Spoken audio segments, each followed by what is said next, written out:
দাবি পূরণের আশ্বাসে অবশেষে আন্দোলন প্রত্যাহার করে নিল জগন্নাথ বিশ্ববিদ্যালয়ের শিক্ষক শিক্ষার্থীরা। আগামীকাল থেকে ফিরবেন ক্লাস পরীক্ষায়।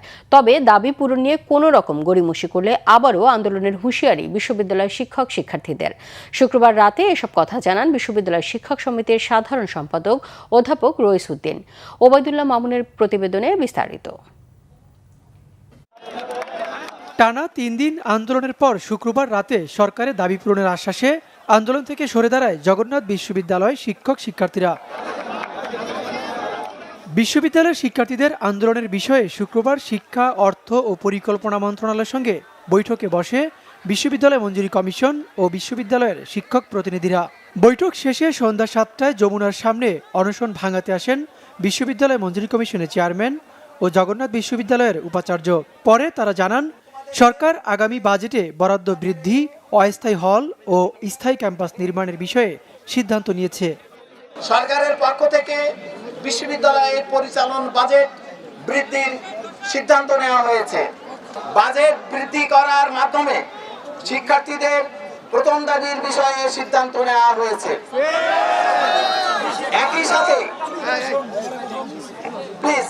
একই সাথে আবাসন সংকট নিরসনে আমাদের শিক্ষার্থীদের প্রয়োজন বিবেচনা করে খুব দ্রুত অস্থায়ী হল নির্মাণের কাজ শুরু করা হবে মর্মে সিদ্ধান্ত নেওয়া হয়েছে।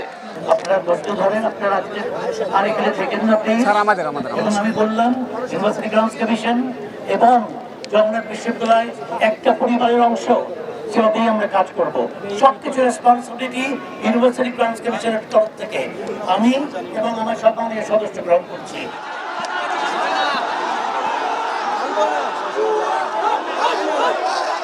কিন্তু তাদের বক্তব্য স্পষ্ট না হয় যমুনার সামনে অবস্থানে অনড় থাকেন শিক্ষার্থীরা।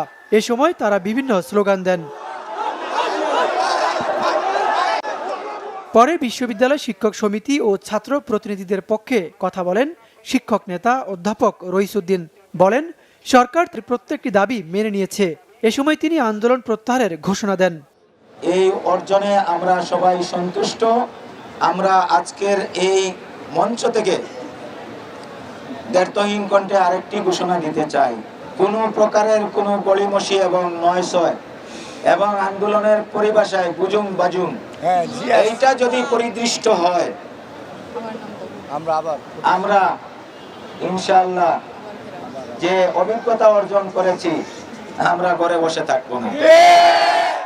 আবাসন সংকট দূরীকরণ, আসন্ন বাজেটে কোনো ধরনের কাটছাট না করে পূর্ণাঙ্গ বাজেট বাস্তবায়ন ও দ্রুত সময়ের মধ্যে হল নির্মাণ সহ ৩ দফা দাবিতে প্রধান উপদেষ্টার বাসভবনের সামনে গত বুধবার থেকে আন্দোলন করে আসছেন জগন্নাথ বিশ্ববিদ্যালয়ের শিক্ষক শিক্ষার্থীরা। ওবায়দুল্লাহ মামুন, বাংলা ভিশন, ঢাকা।